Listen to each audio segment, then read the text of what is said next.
Some stories should never be heard after midnight. I work overnight security at a distribution warehouse outside Indianapolis.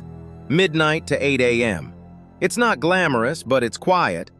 Most nights I just sit in the small front office, watch the security monitors, and log the occasional truck that comes in early. The building is massive. Long hallways, endless shelving units, motion sensor lights that flick on one section at a time when something moves. But after 2 a.m., it's usually dead silent. That's when the call came in.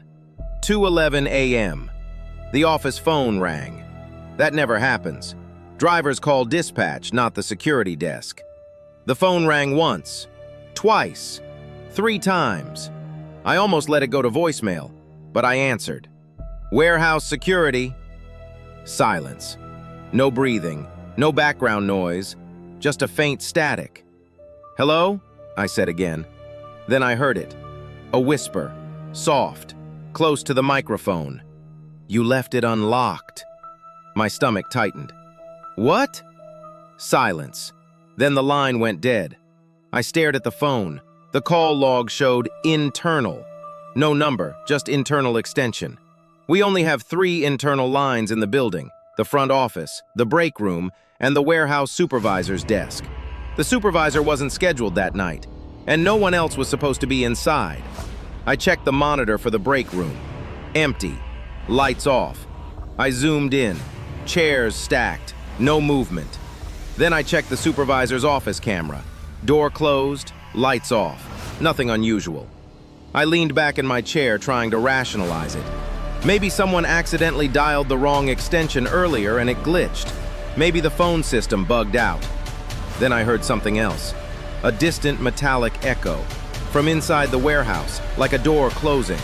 Slow. Heavy. I turned toward the monitor wall. Camera 12. A side entrance near loading dock C.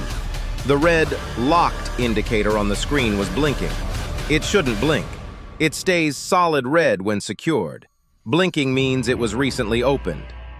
My chest tightened. I grabbed the radio and called dispatch. Do we have any scheduled arrivals? Negative. No trucks expected until 5 a.m. I stood up slowly, grabbed the flashlight from the desk, and walked toward the warehouse entrance door. As soon as I pushed through, the motion lights flicked on section by section. Long rows of shelves illuminated one strip at a time. The building felt bigger at night, emptier, the air colder. I walked toward loading dock C. Every footstep echoed. My breathing sounded too loud. As I got closer, I noticed something strange. The dock door wasn't open. It was closed. But the small pedestrian side door next to it was slightly ajar, about 2 inches. I know I checked that door earlier. I check every entrance at 1 a.m. It was locked. I approached it carefully. The hallway was silent, no movement. I pushed the door open. It creaked loudly. The outside lot was empty. No vehicles, no tire tracks, nothing. But the keypad lock on the inside panel was lit. Green, unlocked. That means someone entered a code. Only employees have codes. I checked the log on the security tablet. No authorized entry recorded since 10:47 p.m., which meant whoever unlocked it didn't use a valid code, or the system didn't log it. I felt that same tight feeling in my stomach again. You left it unlocked. That's what the voice said, but I didn't. I never do. I stepped outside briefly. Cold air hit my face. The parking lot was completely empty, dark, still. I stepped back inside and locked the side door again. Double-checked it, pulled it hard to confirm. Then I turned around and nearly dropped the flashlight. Someone was standing at the far end of the aisle, near shelf row 47. Completely still, just a silhouette. The motion lights behind them were off, so their face was hidden in shadow. I couldn't see features, just the outline of a person. Same height as me, same build, wearing what looked like a security jacket. My jacket. My heart slammed against my ribs. "Hey!" I shouted. No response. The figure didn't move, didn't flinch, just stood there, watching. Then the lights behind them flicked on automatically, and the aisle was empty. No one there. I felt dizzy. I scanned every direction. Nothing. Then my radio crackled. Dispatch voice came through. "Security, we just got a system alert." "What alert?" I asked, trying to keep my voice steady. "Front office door just unlocked." I froze.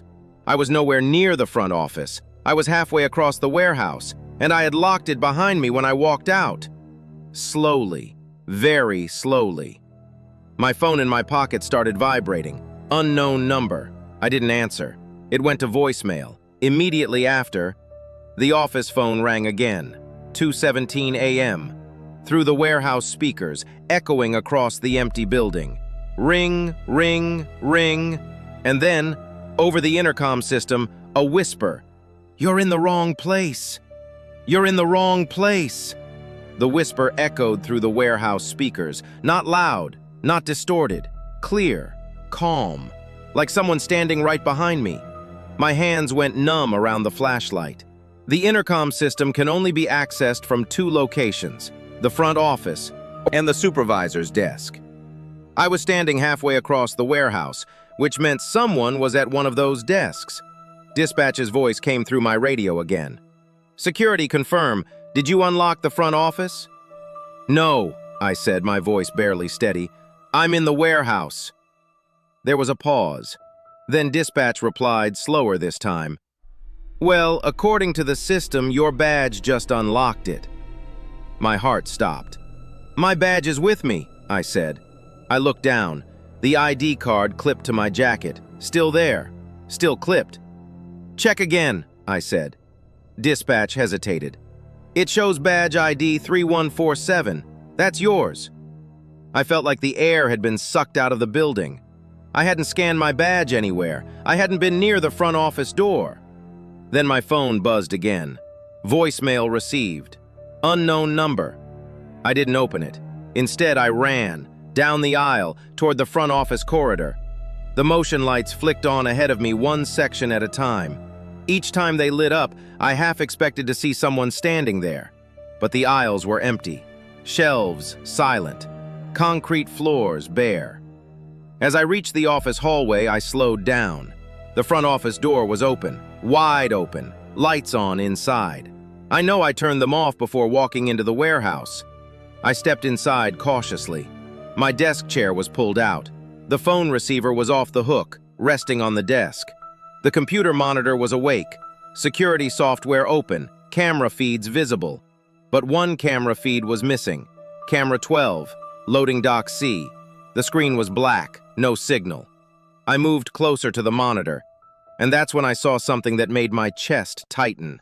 On the desk, next to the keyboard, was my radio. Not the one in my hand, another one.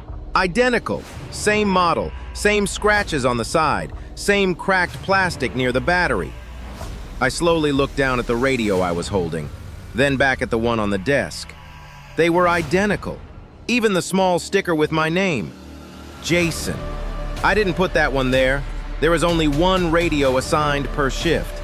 Mine, the one in my hand. Dispatch's voice came through again. "Security, are you at the office?"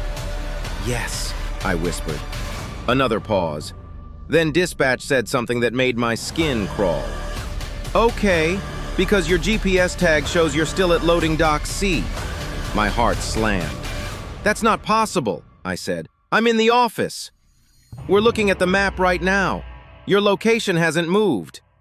I looked down at my badge again, still clipped, still with me. Then slowly, very slowly, the office phone receiver lifted off the desk by itself, about an inch, then dropped back down. The line clicked alive, and through the speaker, I heard my own voice, from earlier. "You're in the wrong place." Recorded, played back, exactly how I had shouted it in the warehouse. My blood ran cold. The computer monitor flickered, then switched screens. The security footage from camera 12 reappeared, but it wasn't live. It was a recording. Timestamp, 2:09 a.m. The footage showed loading dock C, empty. Then the pedestrian door opened, and someone stepped inside, wearing a security jacket. My security jacket. Wearing a badge. My badge. It looked like me, not blurry, not distorted, clear enough to see. The figure stepped toward the camera, looked directly into it, and smiled. Not wide, just slight, controlled. Then the figure leaned closer to the camera microphone and whispered, "You left it unlocked." The screen went black again. I stumbled backward, my head spinning, because if that footage was accurate, then someone wearing my uniform, using my badge ID, entered through loading dock C before the first phone call. Dispatch's voice broke through again. "Security, there's another alert." "What now?" I asked, barely able to speak. "Badge 3147 just clocked out." My vision blurred. Clocked out? That means someone scanned the exit reader. I slowly turned toward the office window. The parking lot outside was visible from there. Empty, dark, still. Then the exterior security light flicked on near the employee exit, and I saw a silhouette walking across the lot, wearing my jacket, same height, same build. It didn't run, didn't hurry, just walked calmly toward the far edge of the parking area, where the darkness swallowed everything beyond the light. I rushed to the office door, ran outside. Cold air hit my face. The parking lot was empty. No car starting, no footsteps, nothing. I checked the exit reader. The screen showed the last badge scan. ID 3147, 2:21 a.m. Employee name, Jason Miller. Clocked out. I looked down at my badge in my hand.